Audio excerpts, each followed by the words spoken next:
নমস্কাৰ আপোনালোকক স্বাগতম জনাইছো আমাৰ চেনেলটোলৈ তো যোনসকল ক্যান্ডিডেট বা যোনসকলে এলিজিবল হয় মই সকলোবোৰ ডিটেইলছত কম বাৰু কিন্তু আপোনালোকে ইয়াতে কৈ লওঁ যে যোনসকলে এইবাৰ মেট্ৰিক পৰীক্ষা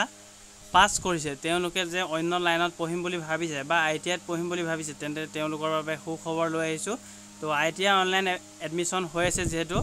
তো যোগ্যতা কেৱল মাত্ৰ আপোনালোকৰ মেট্ৰিক পাছ হ'লে হৈছে বা দশম শ্ৰেণী পাছ হ'লে আপোনালোকে এপ্লাই আবেদন কৰিব পাৰিব অনলাইন চলি আছে বৰ্তমান আপোনালোকে অনলাইনসমূহ কৰি ল'ব পাৰে তো লাষ্ট ডেট আপোনালোকৰ দিয়া আছে 14/6/2024 আমি ডিটেইলছত কথা পাতিম এই ভিডিঅ'টোতে এলিজিবিলিটি ক্ৰাইটেৰিয়া এজ লিমিট লগতে ফিজ ষ্ট্ৰাকচাৰ কিমান হ'ব আৰু আপোনালোকে সিট কেনেকৈ পাব বা আপোনালোকে কেনেকৈ সিলেকশ্যন হ'ব সকলো আমি এই ভিডিঅ'ত ডিটেইলছত ক'বলৈ চেষ্টা কৰিম তো স্কিপ নকৰাকৈ গোটেইখিনি চাবলৈ চেষ্টা কৰিব আৰু চেনেলটিত যদি এই ধৰণৰ সৰু সুৰা আপডেটসমূহ পাই থাকিব বিচাৰে তেন্তে চেনেলটি সাবস্ক্ৰাইব কৰি বেল আইকনটো দবাই ৰাখিবলৈ নাপাহৰিব আৰু যিমান পাৰে বন্ধুবৰ্গলৈ শ্বেয়াৰ কৰি দিবচোন যাতে তেওঁলোকো গম পায় যে আইটিআই অনলাইন চলি আছে বুলি তো আশা কৰিছো আপোনালোকে এই কামটো কৰিব যদিহে ইচ্ছুক প্ৰাৰ্থী আছে তেন্তে নিশ্চয়কৈ অনলাইন কৰক আজিয়ে তো গোটেই নটিছখন চাই লওঁ প্ৰথমে তো ইনষ্টিটিউট নেম হৈছে আপোনালোকৰ ITI process type admission organisation DECT Assam আৰু কোৱালিফিকেশ্যন আপোনালোকৰ 10 পাছ হ'লে আপোনালোকে আবেদন কৰিব পাৰিব এপ্লিকেশ্যন প্ৰসেস অনলাইন হ'ব তাৰ পিছতে আপোনালোকৰ এপ্লিকেশ্যন ফিজ হেতু ফ্ৰী হ'ব ফ্ৰীকে আপোনালোকে কিন্তু আপোনালোকৰ অনলাইন কৰিবলৈ যাওঁতে কিন্তু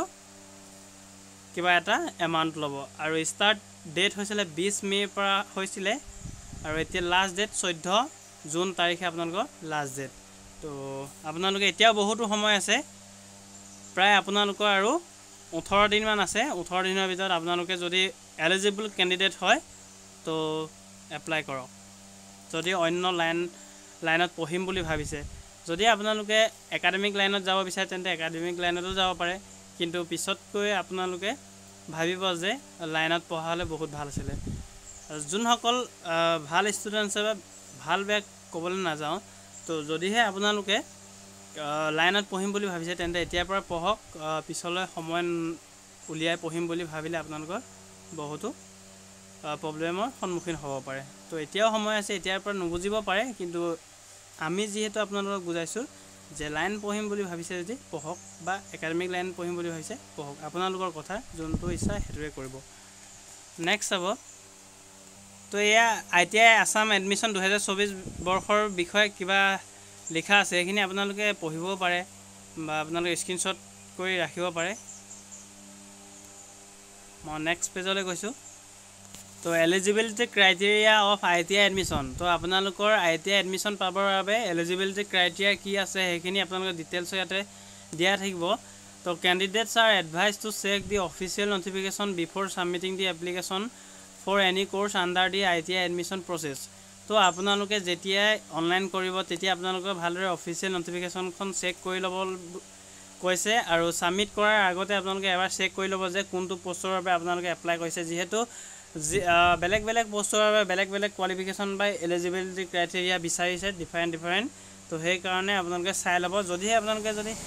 নিজৰ এলিজিবিলিটি ক্ৰাইটেৰিয়াটো নথকাৰ উপৰিও যদি অন্য এটাত সাবমিট কৰি দিয়ে তেন্তে আপোনালোকে এপ্লিকেশ্যনখন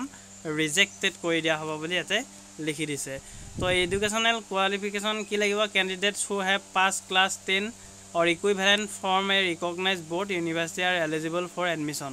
তো আপোনালোকে কেৱল মাত্ৰ মেট্ৰিক পাছ হ'লে আইটিআইত এডমিশন লাভ কৰিব পাৰিব বেলেগ পোষ্টৰ বাবে বেলেগ ক্ৰাইটেৰিয়া লাগিব হেখিনি আপোনালোকে এপ্লাই কৰোঁতে নিশ্চয়কৈ বুজি পাই যাব তো এজ লিমিট আপোনালোকৰ 14 বছৰতকৈ তলত হ'ব নোৱাৰিব আৰু এজ ৰিলেক্সেশ্যন আপোনালোকৰ এজ পাৰ আপোনালোকৰ যোনটো নেকি নোটিফিকেশ্যনত দিয়া আছে তাৰ মতে আপোনালোকে পাই যাব তো এপ্লাই কৰিবলৈ কি ডকুমেন্ট লাগিব আপোনালোকৰ হাতত চাই ল'ব প্ৰথমে ফটোগ্ৰাফ যোনখন আপোনাৰ ফটো হ'ব এজ প্ৰুফ আপোনালোকৰ ডেট অফ বাৰ্থ থকা এখন মেট্ৰিকৰ কাগজটো বা আধাৰ কাৰ্ডটো আছে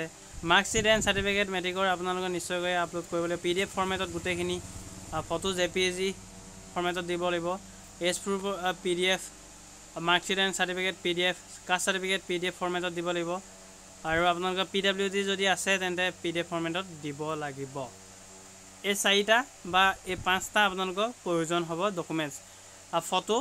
as proof marksheet and certificate caste certificate যদি PWD কেটেগৰীৰ হয় তেন্তে তেওঁলোকে PWD চাৰ্টিফিকেট দিব লাগিব আমি আপোনালোকক এই গোটেইখিনি লিংক ডেছক্ৰিপশ্যনত দি দিম বা গোটেইখিনি প্ৰয়োজন নাই আপোনালোকে ভিজিট অফিচিয়েল ৱেবছাইট তো অফিচিয়েল ৱেবছাইটত গ'লে আপোনালোকে গম পাব যে আপোনালোকৰ কি কি প্ৰয়োজন হ'ব গোটেইখিনি কোৱাৰ ধৰণে আপোনালোকে এপ্লাই কৰিলে গম পাই যাব ইয়াতে আপোনালোকে ক্লিক কৰিব মই ডেছক্ৰিপশ্যনতে অফিচিয়েল ৱেবছাইটৰ লিংকটো দি দিম তাতে ক্লিক কৰি আপোনালোকে এপ্লাইসমূহ কৰি ল'ব পাৰিব ঠিক আছে তো এই ভিডিঅ'টো আপোনালোকৰ ইমানখিনিয়ে তো ITI যদি এডমিশ্যন কৰিম বুলি ভাবি আছে বা আপোনালোকৰ ল'ৰা ছোৱালীক যদি ITIত এডমিশ্যন দিয়াম বুলি ভাবিছে তেন্তে এই ভিডিঅ'টো চাই আপোনালোকে নিশ্চয়কৈ এতিয়াৰ পৰা অনলাইন কৰিব পাৰিব অনলাইন কৰক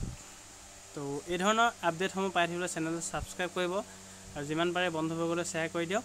আৰু কাষতে থকা বেল আইকনটো দবাই ৰাখিব ধন্যবাদ নেক্সট ভিডিঅ'ত লগ পাম